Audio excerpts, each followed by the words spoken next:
There's a moment that comes after every loss, after the funeral, after the breakup, after the betrayal, essentially after the storm. It's the moment when people stop checking in, when the cards stop coming, when the silence gets louder than the grief ever was. Then someone says it. Maybe they meant well. Possibly they're just uncomfortable.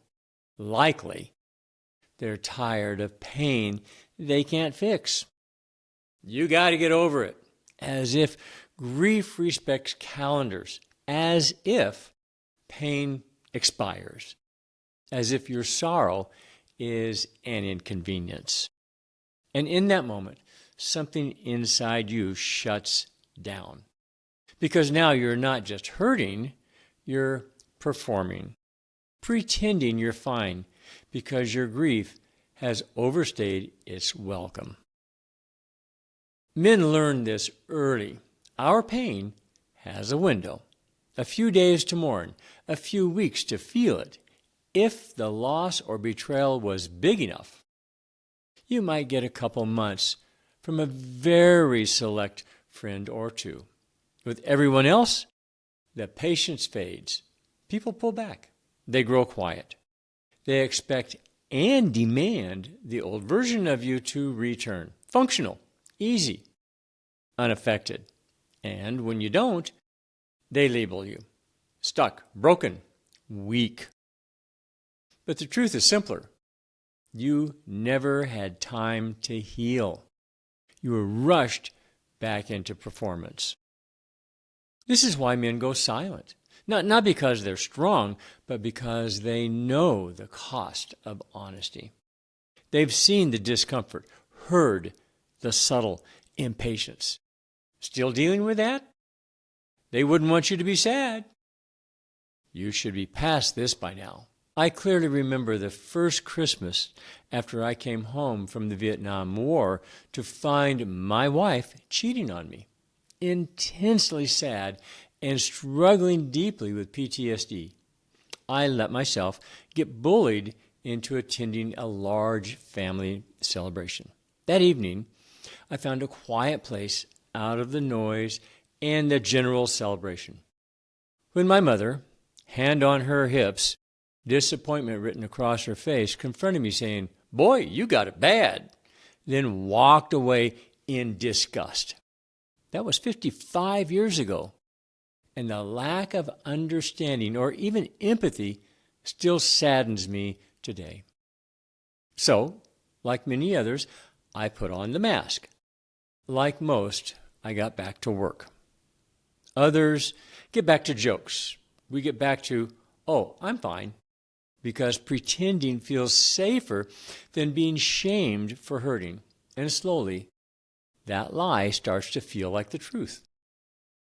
Grief doesn't leave on command. It lives in the body, in sleep or the lack of it, in music, what you hear, in events of all types, in quiet moments with nowhere to go. When it's silenced by outside expectations, it doesn't dissolve. It recycles into numbness, into withdrawal. The lucky ones recycle it into a quiet anger. Most of us, me, live it as emptiness. Now, men don't explode from this. They fade. And healing is not a straight line. It loops, it ambushes, it disappears, then returns without warning. And that's not failure. That's grief. You didn't do it wrong. You loved deeply and you lost hugely. And loss reshapes a man. It doesn't politely just conclude. The hardest part isn't the pain, it's the invisibility.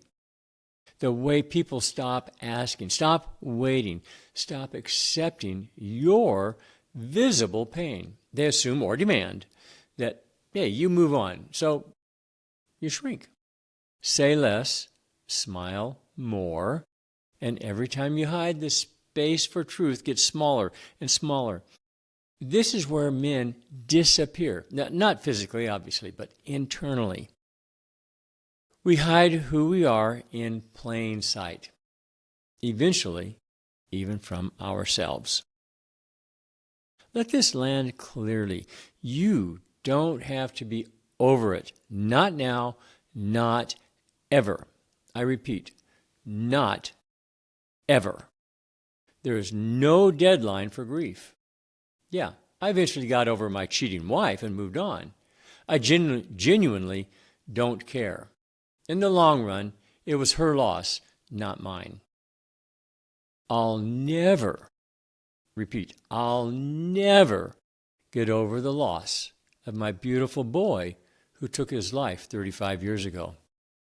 Some things have no finish line. You're not broken.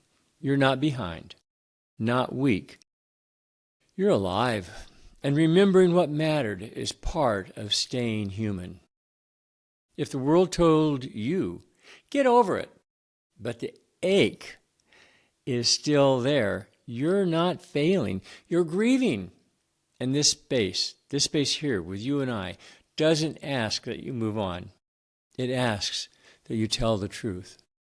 Still standing, still remembering, and still here.